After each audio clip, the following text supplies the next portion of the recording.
fundamental en la fundación de la iglesia.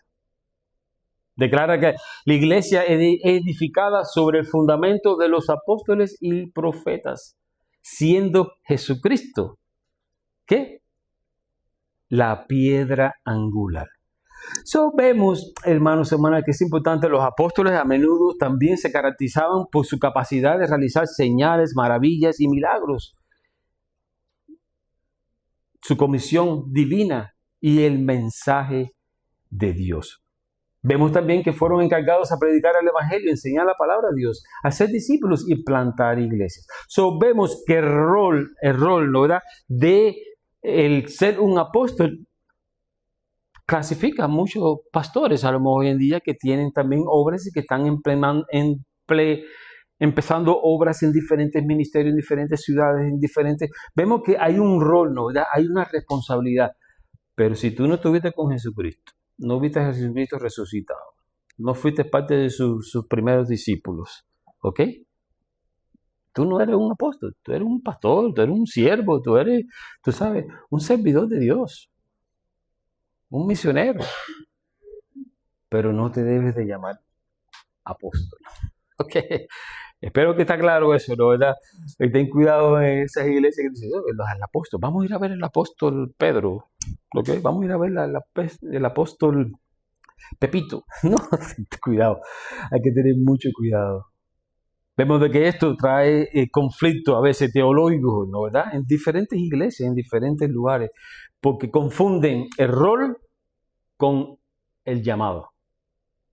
Y vemos de que tú vas a ver en Corintios que el Señor te ha dado tantos dones para cada uno de nosotros, ¿no, verdad? Que dice que debemos de desearlos todos, ¿no, verdad? Y pedirle a Dios que nos los dé todos. Vemos que es un llamado, es una responsabilidad, es un oficio que vemos aquí, dice Pablo, llamado ¿qué? A ser apóstol. ¿Un llamado de qué? De Jesucristo, por la voluntad de Dios. Vemos eso, que es importante enfocarnos vemos de que Pablo no se está diciendo, oh no, porque yo soy ahora un apóstol. No, Dios lo escogió, Dios puso en él el llamado, Dios lo usó, y por eso él ahora dice, ¿tú sabes qué? Yo soy llamado. Y ustedes saben que Pablo dice, por la misericordia de Dios, soy lo que soy. No porque lo merezco. Porque dice que yo soy, ¿qué dice Pablo? El peor de los pecadores. Pero si no es por la gracia de Dios, no estuviera salvo. Vemos que es importante eso. Ustedes pueden ver muchas cosas de los apóstoles, a Simón, a Andrés, a Santiago, a Juan, a Felipe, a Bartolomeo, a Tomás, a Mateo, Santiago, tú sabes, a Simeón de Cananista, vemos a Judas y vemos a todos estos apóstoles que caminaron con Jesucristo, estuvieron con Jesucristo, Jesucristo los enseñaba, vieron a Jesucristo resucitado y el Señor los llamó a seguir, a plantar, a que la iglesia surgiera, ¿no, verdad? Y que la iglesia ahora empezara ahora a dar y a testificar a todas las naciones de que Cristo vive, de que Cristo fue crucificado, de que Cristo fue sepultado y de que Cristo ha resucitado. Es importante, hermano, saber como nunca antes, saber en qué Cristo tú crees. ¿Tú crees en Cristo que es un profeta solamente? Bueno, ten cuidado.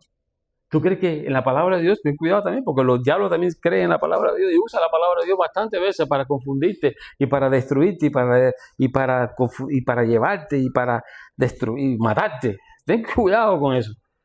¿En qué Jesucristo tú crees? ¿En qué Jesucristo yo creo?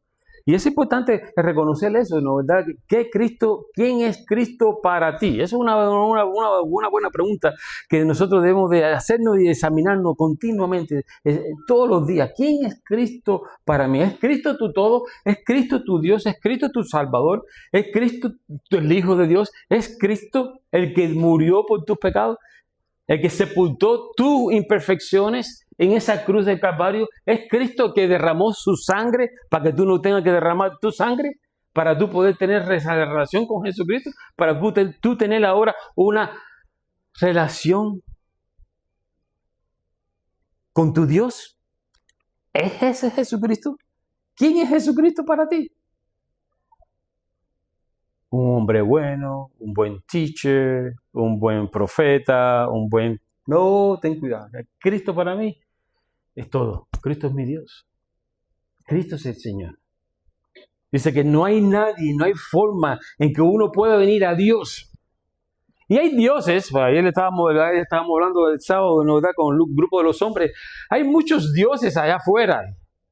Todas las religiones tienen dioses, imágenes, que tienes que tú rendirte a ella y ofrecerle sacrificio y cosas así. Hay muchas religiones allá afuera que hacen todo ese tipo de cosas.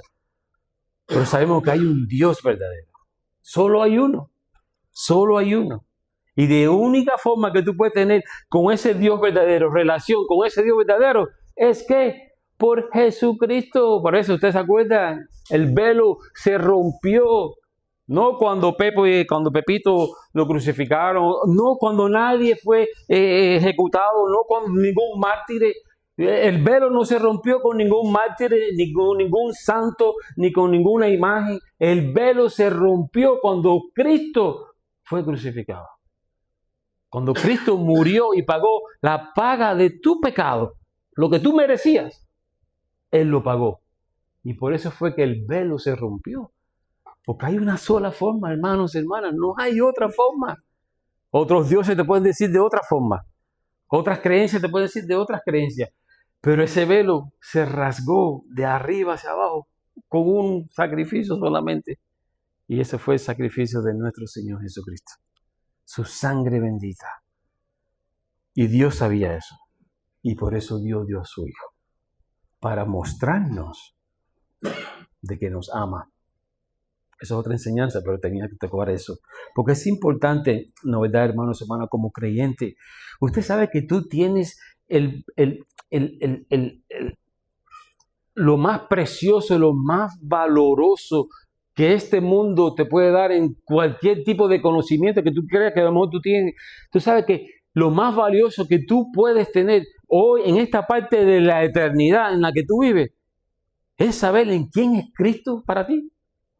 En Cristo, eso es lo más valioso que puede existir. No hay dinero que pueda pagarlo.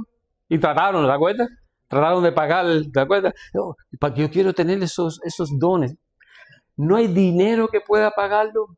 No hay nada que te pueda dar ese regalo. Y es un regalo, no te cuesta nada, es un regalo.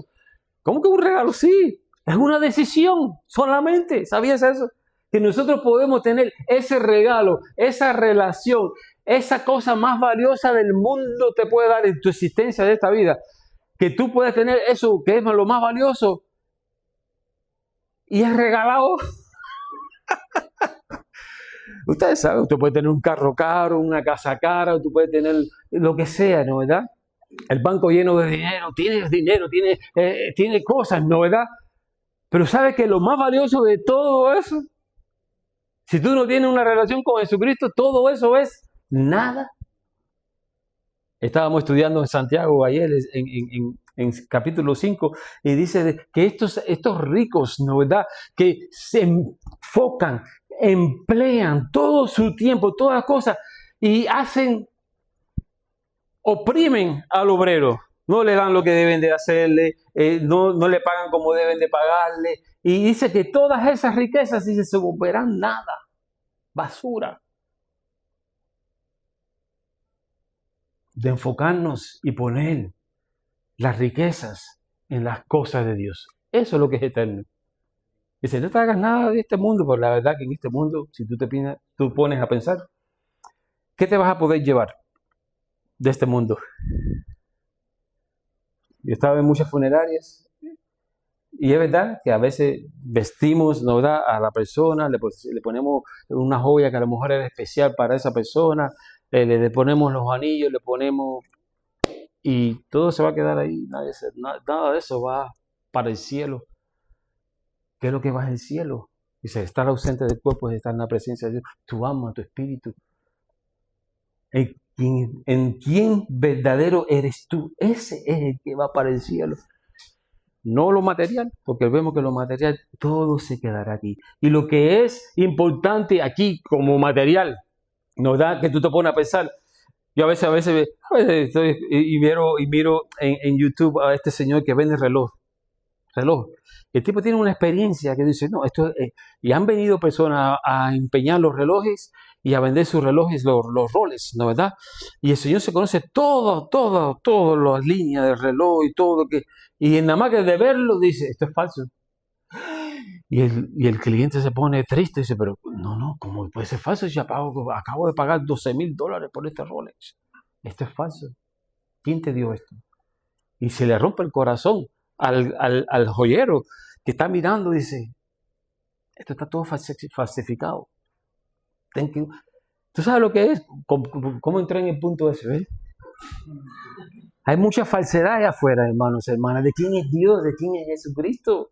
Hay mucha falsedad. ¿Quién más que tú y yo ahora que podemos ser ese joyero y de identificar mediante la palabra de Dios lo que es verdadero y lo que es falso? Lo que es de Dios, lo que no es de Dios, lo que pone y enfoca a las cosas de Dios y lo que no enfoca a Dios, las riquezas. Mire, hermanos, hermanas, es importante saber de que no es verdad que uno trabaja y uno se esfuerza, no es verdad. Y el Señor te da habilidades, y el Señor te ministra, el Señor te provee, el Señor hace muchas cosas. Y todos tenemos que trabajar para comer. ¿Sabías eso? Hay que trabajar para comer. Si tú no trabajas, no comes. El Señor no quiere vagos, no, ¿verdad? El Señor quiere personas que se estén esforzando, personas que están trabajando, pero la prioridad, como estábamos estudiando el sábado, la prioridad no es el mamá, no es el dinero. Hace falta para comer, hace falta para ministrar, hace falta para ayudar, hace falta para muchas cosas, pero no la prioridad, no debe ser nunca la prioridad del cristiano. La prioridad del cristiano es bendecir a Dios, buscar de Dios, querer de Dios, servir a Dios, humillarnos ante Dios, estar limpio y santo. Y vas a ver aquí, dice, santo y puro ante Dios. Eso es lo que desea Dios. Y vemos que volvemos aquí a la Escritura, vemos de que Pablo está diciendo aquí al pueblo de Corintios, Pablo es llamado como ser apóstol. ¿Por qué? Por la voluntad de nuestro Señor Jesucristo. No porque quieren tener potestad de nada. Pablo decía que era una persona pequeña. Una persona dice que tenía problemas con sus ojos. ¿Sabías? Que dice aquí que este señor, tú vas a ver Sóstenes, vas a ver que fuera uno principales del templo. Él, uno de los principales, lo apedrean, lo van a abusar, porque ahora este señor se identifica con los mensajes que Pablo está enseñando en las iglesias. Y a él ver eso, dice, que empieza a comprender de que Jesucristo es el Mesías, de que Jesucristo es el Salvador. Y este Sóstenes ahora viene a ser como un ayudante de Pablo. Y dice en la historia, dice, de que a muchas veces cuando Pablo dictaba sus mensajes a la iglesia, él era el que lo escribía y lo anotaba. Este señor Sóstenes, que no se oye mucho, ¿no? ¿Verdad? En toda la Biblia, no se escucha mucho. ¿Quién es este Sóstenes? Ese señor. Interesante. Vemos, hermano, volviendo al punto, me adelanté un montón de veces, pero qué bonito es ver, hermanos, hermanas, cuando Dios es el que llama, cuando Dios es el que separa, ¿no? ¿Verdad? Cuando Dios es el que libera, cuando Dios es el que sálvame, cuando Dios es el que toca, cuando Dios es el que te sana, cuando tú estás por el piso quebrantado, es el que te levanta, es el que te ayuda, es el que te anima, es el que te da fe. No hay ningún otro Dios, como cantamos. No hay ningún otro Dios, solo nuestro Señor Jesucristo. Vemos, hermanos, hermanas, que es importante ver que todos aquí somos esenciales en la obra de Dios. Vayan conmigo, amigos, a Hechos, capítulo 18. Vamos a ver sobre este hombre, Sóstenes. Hechos, capítulo 18.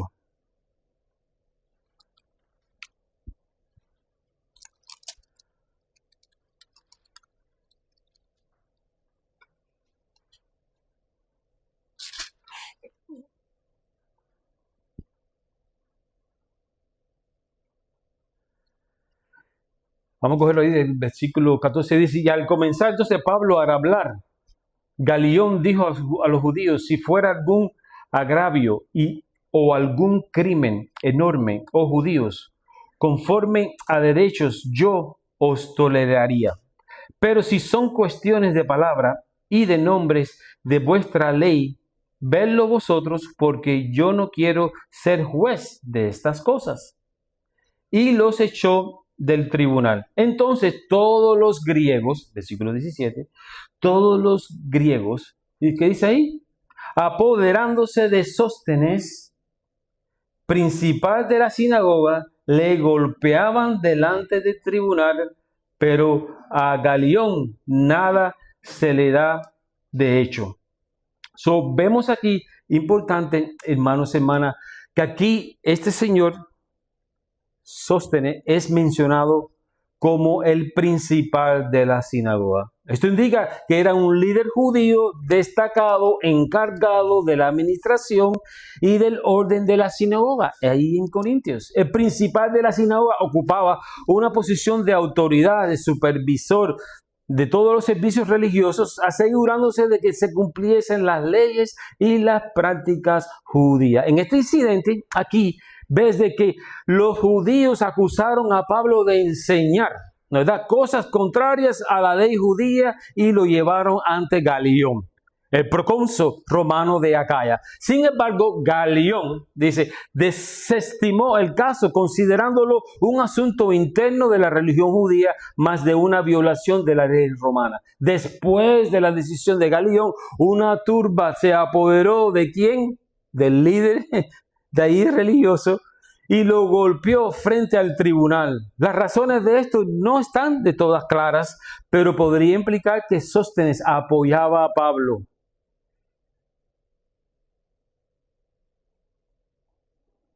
Y que siendo entonces, vemos de que a él a apoyar, vemos de que estas personas se pusieron violentas contra él.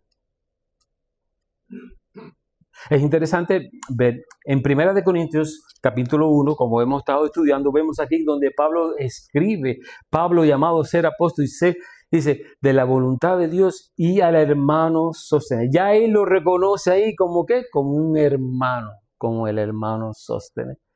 En otras palabras, él vino a aceptar a Jesucristo, él vino a aceptar a Dios, ¿verdad? Él vino, se dio de cuenta de que Jesucristo era todo, ¿no? ¿Verdad? Para ellos también. Y vemos de que entonces muchos estudiosos hablan de que este Sóstenes sea el mismo aquí, el que está mencionado aquí. Y vemos de aquí que algunos, dice también, hablan de haberse convertido al cristianismo después de estos eventos, ahí en el libro de Hechos. Sin embargo, dice, está confirmado, se confirma de manera definitiva que se basa en una medida de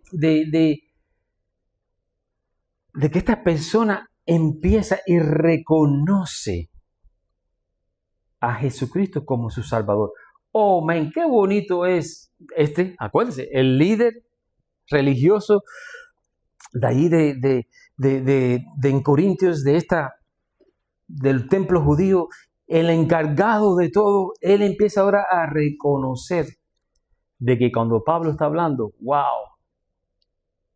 el Señor lo está tocando.